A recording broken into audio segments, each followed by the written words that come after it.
Hi, my name is Dr. John Douillard. I want to talk to you today about how to bring your melatonin levels back into balance. Hopefully, you've all had your melatonin levels tested. It's important to know what your melatonin levels are at nighttime and what your cortisol levels are during the daytime. Those two hormones are so critically important for the regulation of your circadian cycles, your connection to the cycles of nature, which are clearly fundamental for our good health and longevity. No question that as we age, melatonin levels start to decrease. We can protect that with a good, healthy lifestyle. Many folks, 60 million folks who have trouble sleeping, many of them find success with taking melatonin supplementation. The problem with melatonin supplementation is, first of all, the science shows you need a very, very little amount, maybe 0.3 milligrams to 1 milligram of melatonin before you go to bed. If you go to the health food store or the pharmacy, you have dosages up to 10 milligrams of melatonin. That's way, way, way too much. But even then, there's science on both sides of the melatonin supplementation aisle, which suggests on one side that if you take melatonin long term, the body will become used to the melatonin and become non-responsive to the melatonin that you're taking as a supplement. It'll tell your body to not make its own melatonin and become non-responsive to the melatonin, and then the sleep problems come back with a vengeance, and there's some interesting science to back that up. On the other side of the aisle, you have science suggests that short-term use of melatonin has never been shown to be a problem for jet lag, for these kind of things, to get you to reset your circadian rhythms. I think that's a great use of it, again, at a very small dose. But there's science that shows that long-term use also has shown no dependency effects. So there's science on both sides of this equation. And I always feel like when I have science on one side and the other, and you know, at LifeSpa.com, what I try to do is take ancient wisdom from traditional system medicine and prove them with modern science. That's what we do here at LifeSpa. And when you do that, I oftentimes find disagreements, science on both sides of the aisle, like we have in this case. So in that regard, I go, maybe supplementation should be used only in extreme cases. If you're really, really elderly, you're fighting a chronic disease, melatonin has been linked to things like prostate and breast cancer, low melatonin levels, of course, Alzheimer's disease, diabetes, things that you're really struggling with, get your melatonin levels checked, see if those numbers are really, really low, and then maybe supplementation, time release, small dosages may be a very effective way to do it. But if you're healthy and you're just trying to live a long, healthy life, we need to start early and rebuild our melatonin levels, and we can do it with lifestyle. I've written some articles about lifestyle to bring your melatonin levels back into balance. Clearly, living in sync with the natural cycles Ayurvedically is critically important. So please check out those articles at lifespa.com. But foods, what's really amazing is that because melatonin was basically the hormone, 3 billion year old hormone in pretty much every cell of the body and every bacteria or living organism on the planet, many foods have significant amounts of melatonin. There was a study done at MIT with tart cherry juice, and they were trying to discover, see if the tart cherry juice was really good for inflammation as a sports recovery drink. And then anecdotally, they found that some of these kids had better sleep. And then they employed a sleep study, and they found that when they gave kids melatonin, actually they did it with elderly people, because the older men, in fact, because as we age, sleep becomes more problematic because melatonin becomes less. And they found that when they gave tart cherry juice with a placebo, they found that the people who actually took the tart cherry juice actually had significantly better sleep. They went to bed faster, they didn't wake up as much, and they had better quality of sleep. Then they did another study, and they measured the tart cherry juice and the effect on the melatonin levels. And they saw within an hour of taking it, boom, a big surge of melatonin took place. And they saw that people who took the melatonin actually, again, had better efficiency of sleep, better length of sleep, better quality of sleep, and generally didn't wake up in the middle of the night when melatonin is sort of peaking at around early morning hours. It's sort of peaking. So melatonin level sort of starts to increase, and it'll get you to sleep about here, and then in the middle of the night it starts going all the way over to here, and then when you get this massive amounts of melatonin, it acts like a free radical scavenger, detoxifies you, protects every single cell of your body, including your brain. It's one of the only molecules in your body that can go anywhere, everywhere, anytime. It has carte blanche access to every cell in your body. It is the master hormone that regulates over 10 different hormones. It's so critically important for us. So the foods that we should be thinking about eating, and in the article associated with this video, I give you a list of foods that have high melatonin levels. Obviously, tart cherries are really, really good. Almonds are really high. And the list goes on. There's oranges and pineapples and tomatoes are high in melatonin levels. Many foods are very high. Walnuts are high, flax seeds, mustard seeds. There's a whole list that you can go to my article here and see the list of foods that maybe as part of your supper or as part of a dessert, you can have some of these foods to amp up the melatonin for the night to come. Great strategy, actually. Simple strategy and a safe strategy. According to Dr. Greger, who wrote the book How Not to Die, he suggests that the #1 absolutely highest level of melatonin on the planet is Goji berries or lycium berries. And Goji berries are an Ayurvedic food, and you can take a couple of those before you go to bed or after the supper as part of your dessert to give you that melatonin push and see if that doesn't help you sleep a little better. You can do some tart cherry concentrate juice as well. So foods may be the best way and strategy to get supplemental melatonin in your system first and foremost.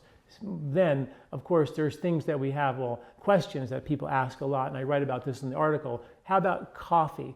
There are some studies that show that coffee increases, here we go again, right? The science shows that coffee increases melatonin levels, and some studies show that it actually decreases melatonin levels. Coffee is a stimulant. It amps you up. Melatonin is a sedative. It dials you down. If you're going to do coffee, definitely do it only in the morning, because in the afternoon, there are studies that show that melatonin levels will actually decrease. However, if you were going to take a water-pressed decaffeinated coffee, it seems like the caffeine is the thing that might suppress melatonin levels long-term, and that the constituents in coffee may actually be beneficial. So having a decaf coffee in the morning and checking to see how you do in your sleep may be a good idea. If you're having trouble waking up in the middle of the night kind of a thing, and you're taking your coffee, try a water-pressed decaf, try having no coffee. Test it and see, because if there's something inhibiting your melatonin levels at night, you don't want to let that linger, that's for sure. Red wine, red grapes have melatonin levels in them. So a lot of people think if I take my red wine before bed, it's going to be wonderful, but the grapes have melatonin, and the alcohol will actually suppress the melatonin level. So it's a double-edged sword. Some grapes have a really lot of melatonin, so that makes you think, oh, this wine would be great for me, but not all grapes are created equal. So sometimes, and it's very difficult to know what wine you're having that actually has the highest amount of melatonin level. So it's another thing. Test yourself and see. If I have a little red wine at night, how do I sleep? If I don't, how do I sleep? And test these things. Of course, you can always, and I highly suggest you get your melatonin levels checked to make sure you're not on track for chronic problems. Because if you're 30 or 40 or 50 years old and your melatonin levels are lower than they should be and your cortisol levels are high, this is sort of a prerequisite for chronic disease down the road. And we can nip that in the bud. Powerful information. Okay, the other things that we do, we have, and I talk about this in my other video, we have this endless summer effect where we go to, the sun sets at 6 o'clock and we're up to 11 o'clock. Hours and hours of artificial light. That tells the brain that it's summer. And at the end of the summer, we gorge on carbohydrates to prepare for the famine of winter. So we crave carbohydrates. We have many hormones that are being impacted by this endless summer artificial light effect, including increased cortisol, increased estrogen, increased insulin, a decrease of leptin, which makes you hungry all the time. All these hormones create sort of an endless summer, sort of diabetic effect that in nature, if you were gorging on these foods, it would store all that extra sugar as fat, insulate you, give you a fuel reserve for the winter, for the famine. We'd be in good shape.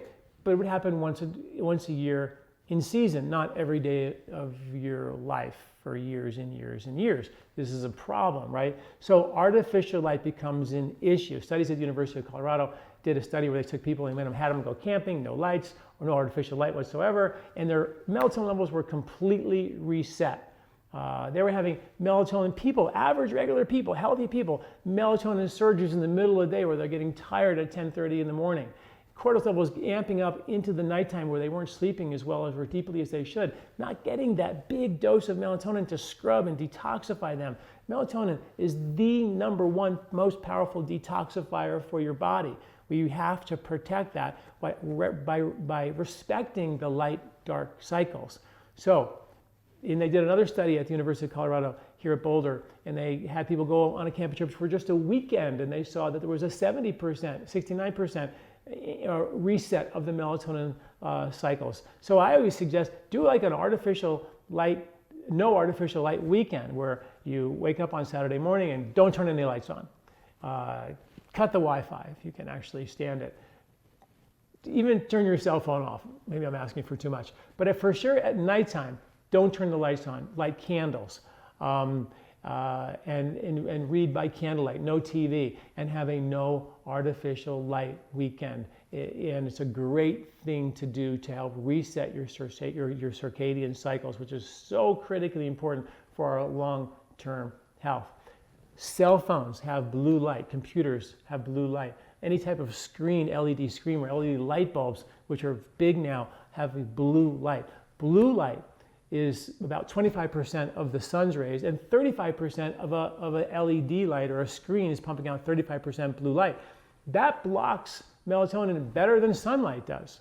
So instantly, if you're checking your emails or your texts before you go to bed at night, this is so important for kids who really need a significant amount of sleep, and they're checking their cell phone, and all that blue light is just telling the melatonin levels to suppress, amp up cortisol, amp up insulin, amps up, decrease your leptin, increase estrogen. It's just linked to obesity, it's linked to diabetes, it's linked to Alzheimer's, cognitive decline, breast cancer, prostate cancer. The list goes on, osteoporosis. The list is amazing and very scary. So definitely, there are blue light filters you can get for your screens, which are very important. But even better yet is turn those things off at night. Don't bring them into your bedroom. Don't bring TVs into your bedroom. Shut all that down so you have no blue light, and make sure there's no other ambient lights in your room so you have as much darkness as you possibly can. And of course, in traditional Ayurvedic medicine, the rule of thumb was go to bed 2 hours after the sun sets year round. Okay, so that would be really early in the winter and pretty late in the summer, which is great. It gives you time to go enjoy the late summer nights. So that's the deal on the foods. Please check out the article at LifeSpa.com about the foods that have high melatonin levels and start eating more of them, because for every one of us, melatonin levels as we age starts to decline. We should all be thinking, how can I stop that from happening? And that's going to be with making sure we have good melatonin support with our foods, and for sure we respect the light-dark cycles. Thanks for listening. I'm Dr. John Douillard. Hi, did you like this video? Do you like our content here at LifeSpa? You can subscribe to our YouTube channel at youtube.com/John Douillard right here and get this valuable content every week in your inbox.